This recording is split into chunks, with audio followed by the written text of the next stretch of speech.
He also just got done doing a really great interview. Reaction around the globe from world leaders has been pouring in after the Capitol Hill chaos and attack that happened yesterday.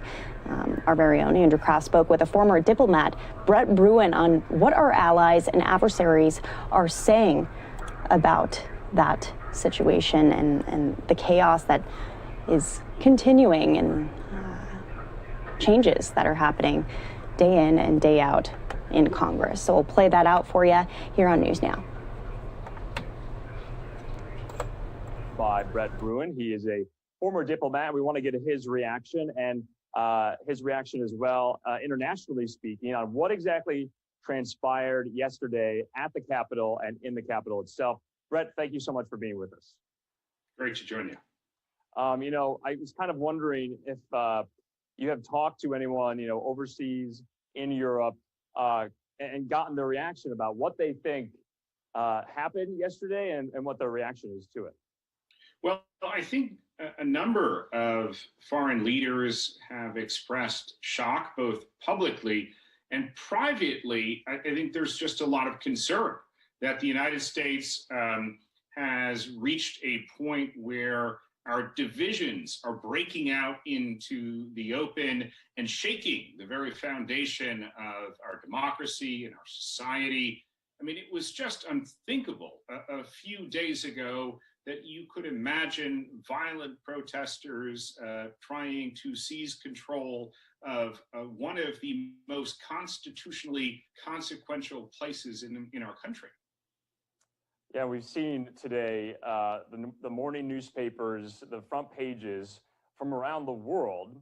And I was thinking, what are our allies especially saying? We've heard from Trudeau and Merkel and Johnson today and gotten their reaction. But how does a new administration kind of put a new face on this going forward and try to repair some of the damage that's been done?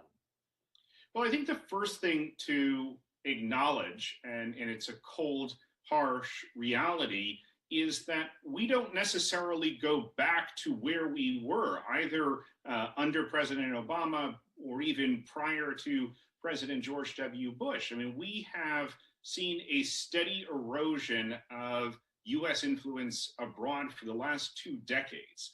And it accelerated certainly under President Trump, but the events that we witnessed here in Washington yesterday are only going to contribute to what I've started calling a post-American era. And you saw from Europe in just the last several hours talk that they may need to take a more assertive role. And I think one of the challenges that Joe Biden is going to face when he comes into office is that our allies won't necessarily want to be as deferential. They're not going to allow the United States to push them around quite as much as we used to in the good old days.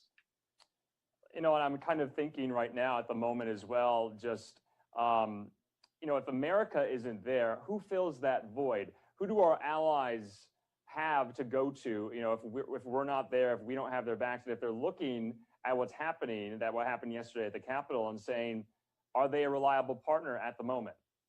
Well, what you're going to first see on the ally side is much more effort at trying to form and to strengthen alliances. So not only NATO or the European Union, but I think we really need to be looking at how do you build bridges between Australia and Japan, as well as Western Europe, countries like Colombia and Chile that have been reliable partners.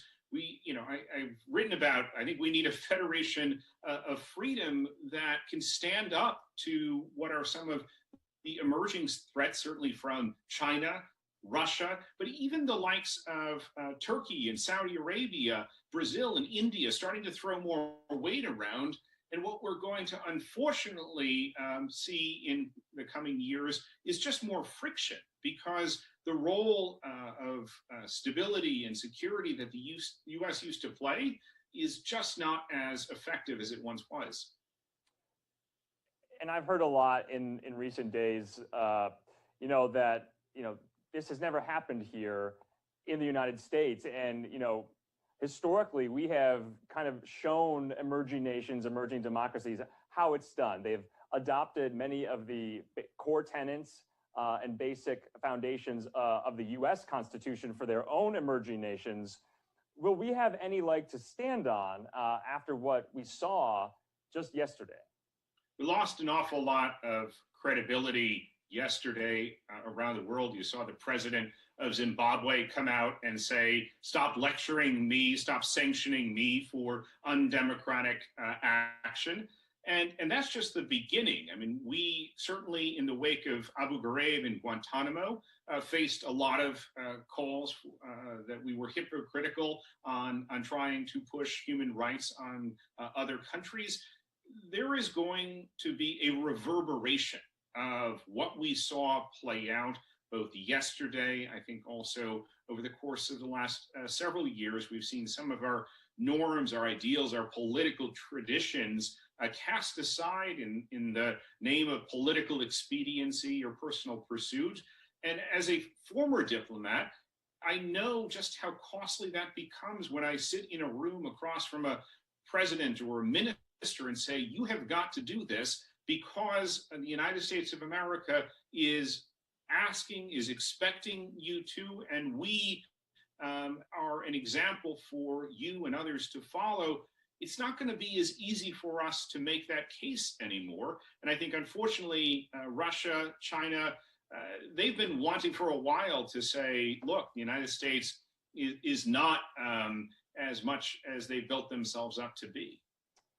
And, you know, just two hallmarks of American democracy itself that we tout all around the world are free and fair elections and the peaceful transfer of power from the winner to the loser.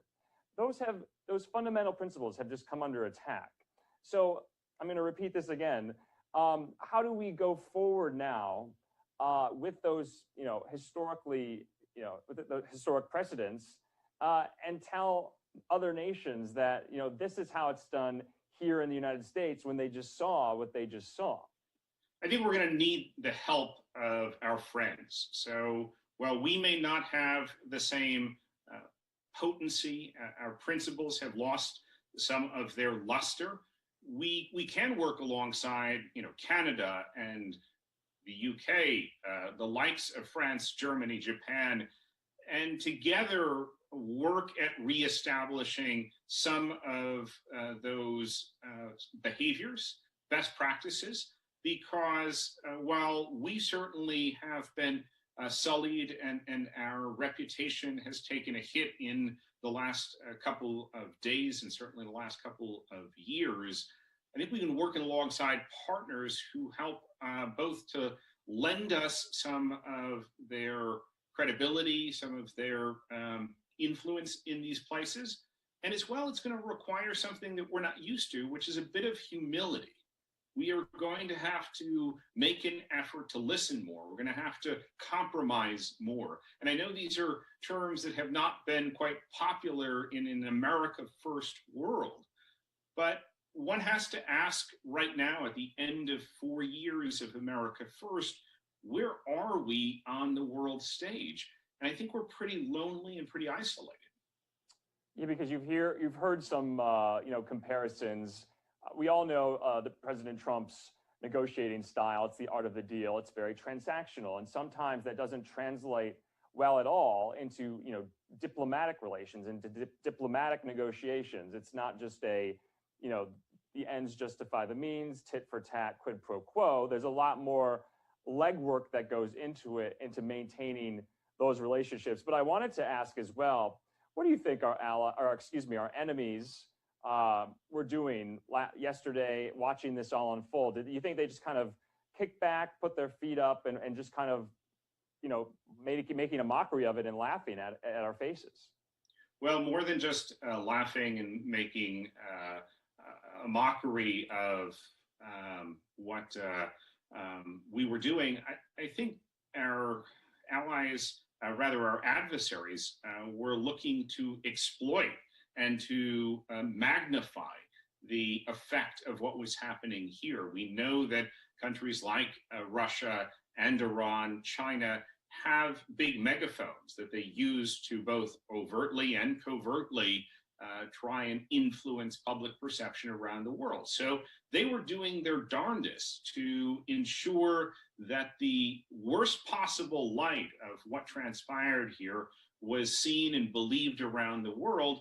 The other part of what they are certainly dedicated to in the coming months is to maintain those divisions.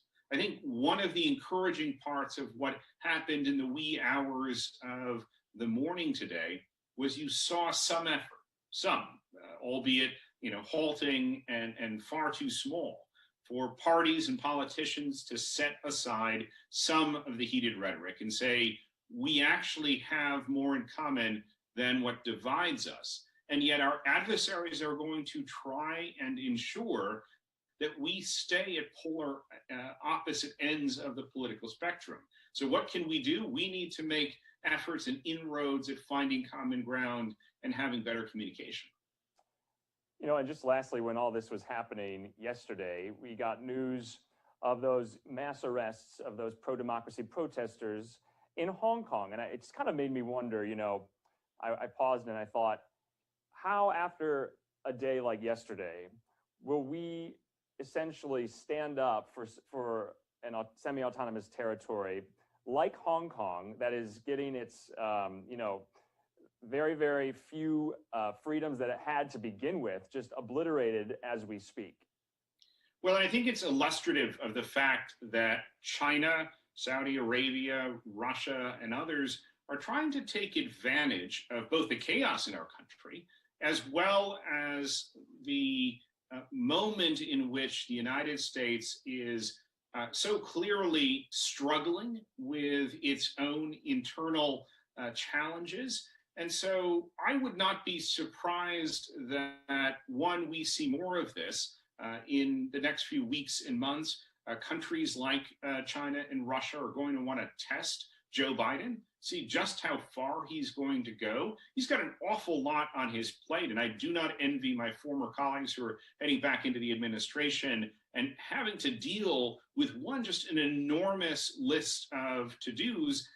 And on the other hand, the resources, because of how much we have spent on coronavirus, on the economic recovery, for foreign aid, for foreign affairs, the budget is going to be woefully insufficient. And just lastly for you, there's been a lot of talk after this that we've been seeing a lot of resignations in the White House, a lot from the press office, and some even at the National Security Council level. But we were seeing and hearing a little bit that they, or at least outside advisors with some influence in the administration, have been pressuring those people in the national security circles to stick it out for 13 more days, to not go and not resign in the wake of this, and to make sure there's a smooth transition with the Biden transition incoming. What is your view to your former colleagues or those who work in the White House right now? Should they stay? Yeah, we absolutely need them there. The National Security Council is pretty thinly staffed. And so you lose one person, a director for Southern Europe or for even all of Europe. It's not as though you can pull up somebody from the bench very easily. And so it means that there are going to be significant gaps and that we are not following, at least at the level of the White House, emerging threats, challenges. We're not deconflicting issues because the federal government in the national security space has a lot of competing interests and different agencies and individuals fighting for power. And the role of the National Security Council is to try to keep everybody rowing in the same direction. And especially during a transition where new team is coming on and trying to get settled, you're going to see efforts by different agencies and by different bureaucrats to try and secure more ground. So we absolutely need to have a strong National Security Council during these days. All right, the final word there with former diplomat Brett Bruen joining us here on NewsNOW from Fox. Brett, thanks so much for joining us today. Absolutely. All right, and that was my conversation there with